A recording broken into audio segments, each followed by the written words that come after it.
who will play later, Abra, kalaban ang Imus. How about Raven? We'll talk about Raven later, pero that kid though. Quarter scoring pretty much dominant ang San Juan, 33-15, 23-16, 30-15, plus 18, plus 17. Taas ng ng output per quarter.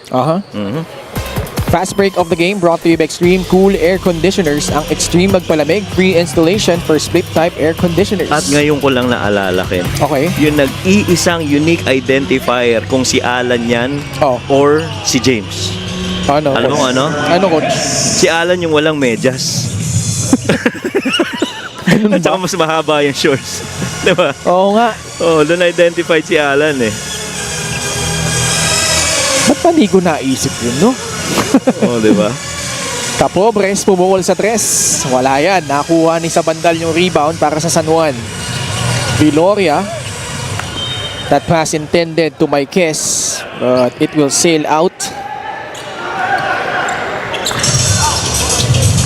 Yes, Cranial Veloria isa na yun sa mga players, in my opinion, that I'm really very curious on when he is gonna peak this season para dito sa San Juan Knights. He's just a perfect fit sa klase ng player na hinahanap nitong San Juan Knights. I do understand last season marami rin mga ibang teams na interested sa services ni Cranial, but eventually it's San Juan Knights that he gave a nod to. 8:39 left here in the fourth quarter. Soberano again. Where is a free from the right wing? Hindi Mpbl, hindi Nelintana yung depensang nasa harap niya. Pagka nakuha ang bola on the 3, always well formed to make an attempt. 16 frees already for the Knights. And bola babalik sa panig ng Parañaque.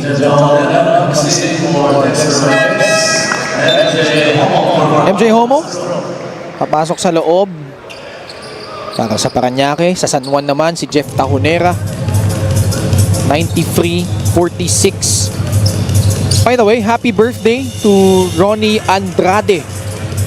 Maligayang kaarawan sa'yo, kapatid. Parañaque running their set. Alec Elorde pulls up off the heel. The rebound grabbed by Joem Sabandal. Ubalde, napalakas yung kanyang tira. Solis ang magbababa para sa Parañaque. J-Boy, great cut inside. Allen Papa free for the deuce. 93-48. Ken Villapando, Arvin Gamboa about to check in at the next whistle.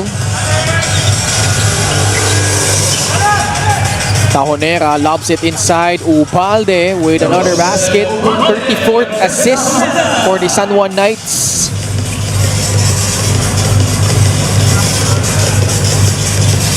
I think the most assists so far in a game, if I'm not mistaken, came from Basilan in their win against Bulacan.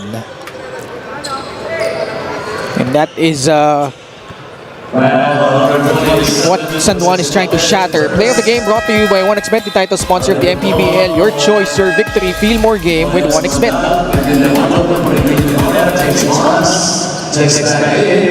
J-Boy at the line.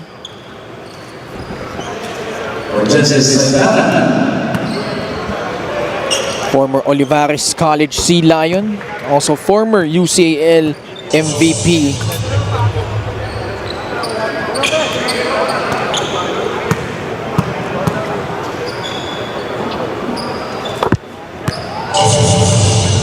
J-Boy Solis, those are his averages. 10.5 points, 6.4 rebounds. Had a good start actually to this season, Coach Mike. Pero medyo nag-fizzle out na rin siya, no? Especially nung di na natin nakita sila JP Calvo, Ed Dakiwa, Carl Brian Cruz. I feel, in as much as I love how J-Boy Solis plays, he is primarily a complementary player. You know, you put him with key players you know, he'd love to work alongside them. And he's perfect in that role.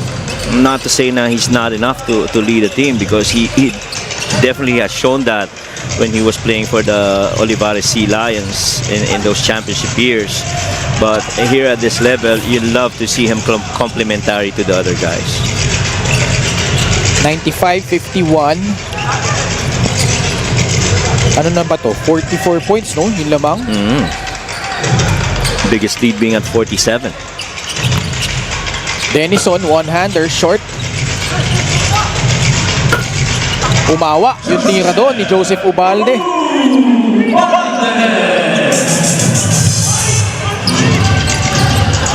MJ Homo at the controls, gives it up to James Mangahas.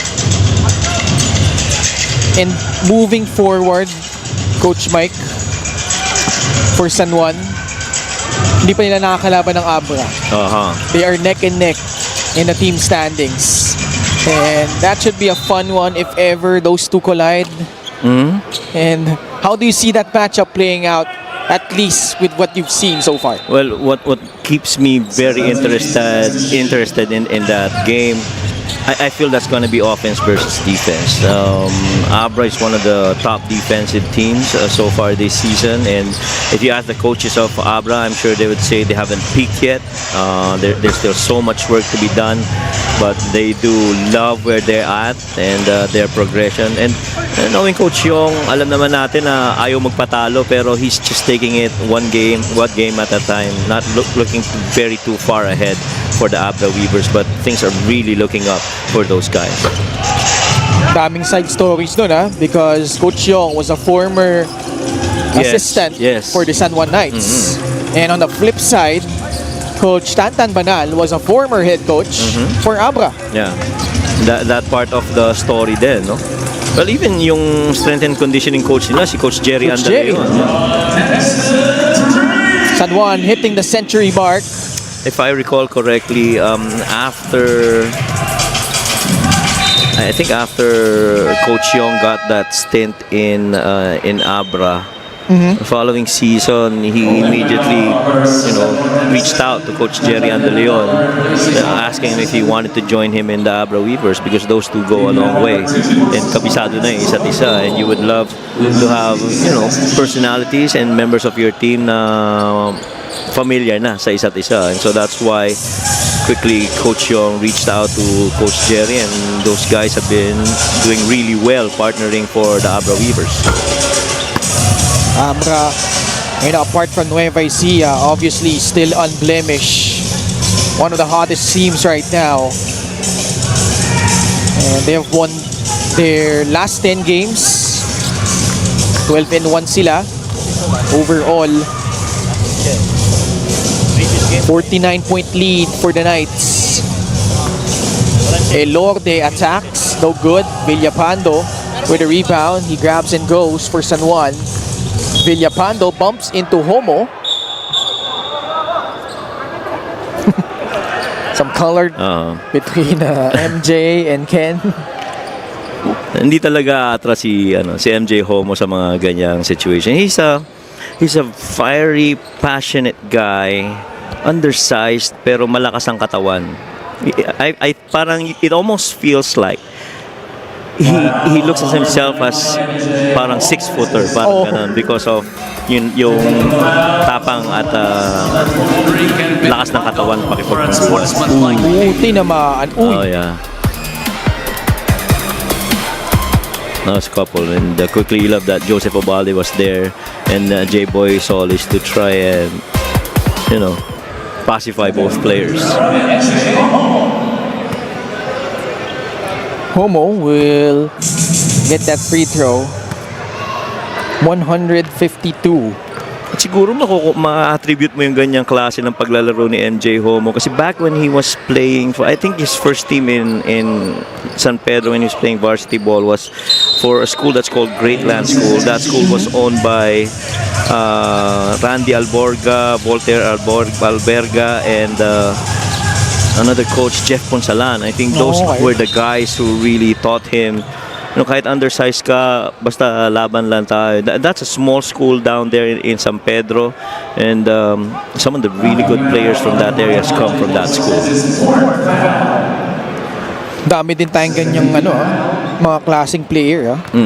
This video brought to you by Extreme Appliances, ang subok at kompletong appliance brand ng Pilipinas. Ang isang pinaka-naalala ko dyan si si Aaron Hiruta. Oo, diba? si Aaron, tapang din. Di ba yung guard na ang hilig pumoste pag alam niyang guardian yung bumabantay sa kanya. Guard on guard. Oo. And that's old school basketball, Remember right. when guys like Chauncey Billups in the NBA, mga hilig nila gawin basta alam nilang kaya nila postehan yung bantay nilang guardia, postehan talaga nila Chauncey played, kasi inabot ka sila Luka na Chauncey played for where? Hanep ka, Coach Okay. Mike, Let's move on.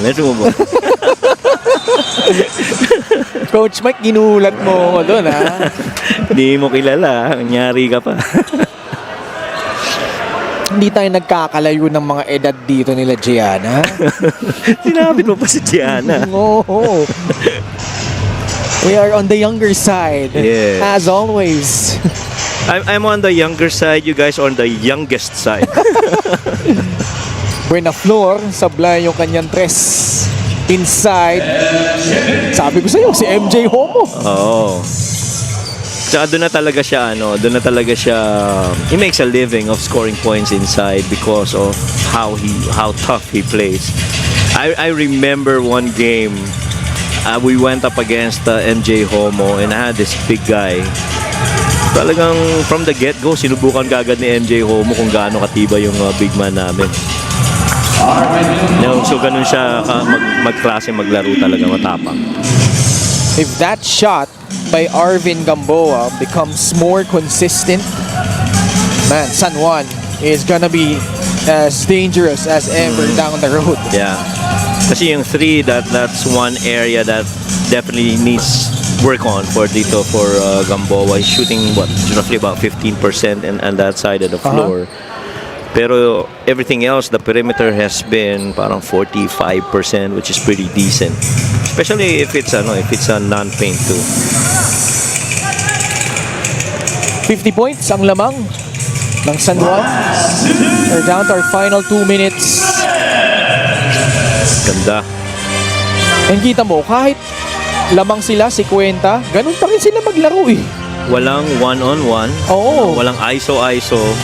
And everybody just keeps on doing their stuff. Nice pass by MJ.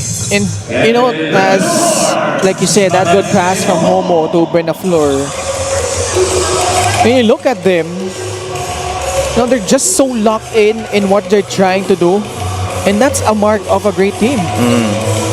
I feel that's a mark of a great organization as Exactly. well. Itong San Juan Knights has really embodied the kind of culture, the kind of setup structurally for their team, which really just speaks highly of who they are. And that's why a lot of players in the Mpbl, I'm sure, have that aspiration to be one day be donning the San Juan Knights jersey. Normally, some teams, pag ganito, there's 1 or 2 players that would try something na hindi nila magawa in an actual game. And, even for San Juan, nandyan sa loob si Joseph Ubalde na seldomly used. He's not even trying to get his points. Oh yeah. Alam naman natin, let's be real, na this is probably those opportunities for him to get the points. Pero he's sticking to the system. He's not deviating from what they're trying to do. And San Juan, as lethal as ever. But tinan mo nga ito, this is probably their last possession for this game, if not second to the last. They're still calling out plays. Galinato called out play number 3, and they went to their movement. And San Juan looks like they will not take a shot anymore. Ubalde thought about it, and that's gonna do it here. San Juan with a convincing victory once again laban sa Parañaque Patriots. dealing them a 54-point beatdown here as they stay in step with the Nueva Ecija Rice Vanguards. And that top spot, AC Soberano continue to torch the nets for the Knights. Marquez also was a huge presence down low. Our best player in the game is brought to you by 1xBet, the title sponsor of the Mpbl. Your choice, your victory. Feel more game with 1xBet. Dexter Marquez, 18 points on 7 of 11 shooting. He was 3 out of 4 from the line, 1 out of 1 from 3, got 7 rebounds, a couple of assists. Really just making the most of what else he can help. He didn't command for that ball. He just made the right plays out of it, and it's just been excellent. AC did well, but we gotta give it to Marquez. Another day in the office for Dexter Marquez and the San Juan Knights as they take down Parañaque here, 110-56, our final score. Let's go at courtside to Miss Gianna Lianes. Congratulations to our best player of the game, Dexter Marquez. Dexter, sabi nga ng ating panel na kahit lumalaki yung lamang nyo, pareho pa rin yung way of play nyo. Bakit mahalaga para sa inyo na push pa rin talaga? Gusto namin kasi malakas man o mahina or sinong kalaban, isa lang yung treat namin sa kalaban na mag-play hard lagi kami. Yun yung mga game plans namin lagi. Dexter, paano mo naman sinisigurado na ikaw ay consistent para sa San Juan Knights? Naglalaro lang kami as a team, natulungan kami. So, yung mga score ko, galing naman sa pasa, hindi naman mga one-on-one. So, team effort lagi kami at mga coaches, laging ganun yung mga gusto.